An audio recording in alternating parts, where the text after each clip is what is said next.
Should we use language to understand mind or mind to understand language? 저거를 동그라미 칠게요.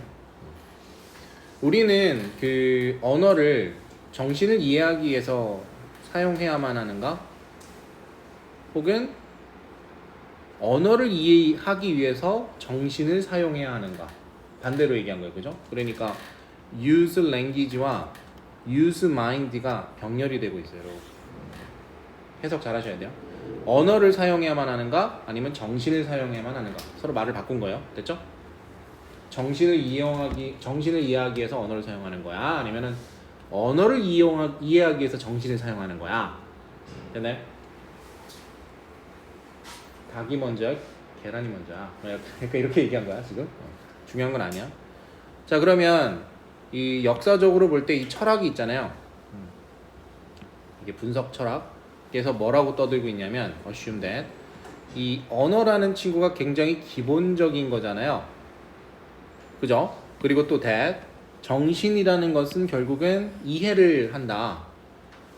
이해가 되는 거다. 만일에 적절한 언어의 사용이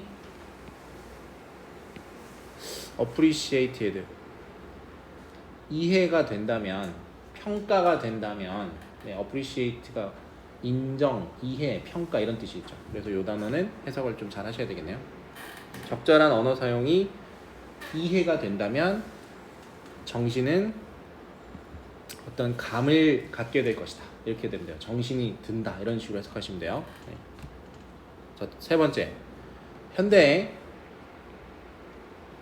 인지과학은 하지만 중요하죠. 그죠? 현대과학은 하지만 인지과학은 굉장히 올바르게 판단을 내리고 있다. Judges that. 자, 볼게요. 되게 중요한 내용이니까 파란색으로 제가 하이라이트 해드릴게요. 언어라는 친구가 just 단지 우리 정신의 어떤 한 면모이구나. aspect 하면 면이죠. 언어라는 것을 현대 과학에서 정의하는 거는 정신의 일부, 한 면이라고 정의하네요. 언어를 굉장히 중요한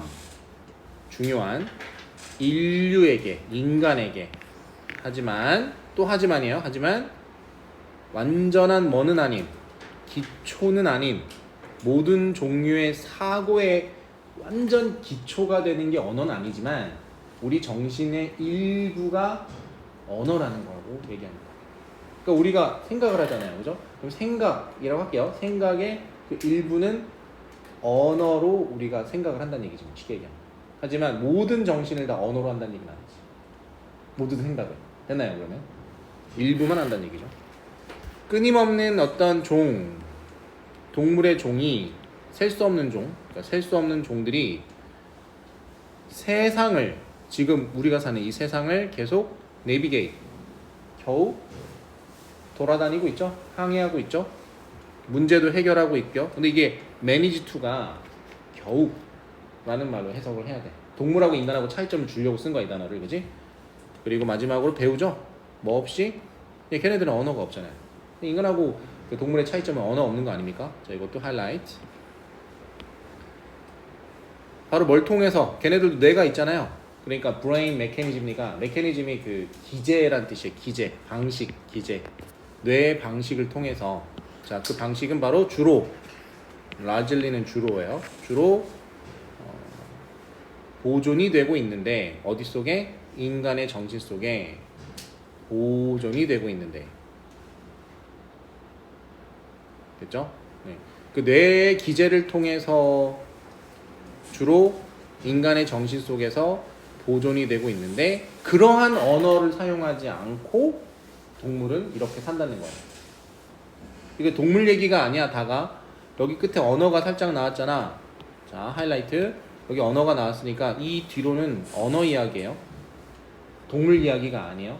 동물이 언어를 사용하지 않다라고 얘기를 끝내자마자 그 언어의 역할을 쓴 거예요. 인간의 정신 속에서 어떤 뇌의 기제로서 사용되고 있잖아. 이렇게 얘기한 거예요. 됐죠? 자, 5번. 그래서 어떤 합리적인 이유, 이성이라고 그러죠. 이성이 없대요. 뭐를 가정해야 할, 즉 언어라는 게 근간이 된다. 정신의 어떤 operations 하면 수행이죠. 정신의 어떤 수행에 있어서 근간이 된다라는 합리적인 reason, 이유는 없다 라고 가정하고 있다. 다음에 그럼에도 불구하고 언어라는 것은 엄청나게 중요하다. enormously, 엄청나게 인간의 삶에서. 그리고 또 언어라는 친구는 주로 우리의 능력에도 기여를 한다. contribute to. 자, 뭐 할 수 있는 능력? 화합할 수 있는 능력, 협동할 수 있는 cooperate, 협동하다. 다른 사람들과 이 세상을 조물딱거리면서 building with, 해결해 나가면서, 다루면서. dealing with가 해결하다죠. 네. 저 누차 얘기하지만 글이 쉽습니다. 네, 쉬우니까 지금 이런 연결고리들 있죠? 이런 걸로 잘 표시를 하면서 글을 따라오시면 좀 유리할 것 같죠? 처음서부터. 네. 자, 이제 마지막으로 가겠습니다. 그래서 우리 인간 호모사피언스 종들은 놀랍게도 astonishingly, 놀랍게도 성공을 거두었고요. 자, 콤마 위치는 계속적용법인 거 이 정도는 아시죠? 그래서 그리고 결국 이렇게 되는 거야. 그리고 결국은 네, 일부 이거 이제 impart를 이제 중간에 넣은 거예요. 일부 어디에 depended on 아시죠? 언어에 계속 의존하게 되었습니다. 우선 first 뭐로써 언어를 의존했어요? 바로 언어라는 친구를 효과적인 어떤 contributor 하면은 공헌자, 어떤 혁혁한 공을 세운 원인 이렇게 본 거죠. contributor 뭐에 대한 네 아까도 나온 단어네요. cooperate가 비슷한 단어죠. 뭐예요? collaboration 콜라보 협동이라고 또 해야 되나요? 그죠? 협동적인 어떤 문제, 공동적인 문제 해결 방식. 그러니까 지성이 쌓인 거잖아 언어 때문에, 그지? 그러니까 그리고 much later 훨씬 나중에는요 집약적인 기억, 컴퓨터로 다 들어가 있죠, 그죠? 뭐를 통해? 글로 쓰여진 기록을 통해서. 이게 뭐예요? 언어를 통해서. 됐네? 그러니까 언어가 뭘로 정리된 거야? 글로 정리된 거잖아. 글씨 기록 이렇게 하면 되겠네. 그 글씨 기록은 데이터가 돼서 지금 어디로 와 있어? 네, 그 전산 속에 들어가 있죠. 컴퓨터 속에 들어가 있죠.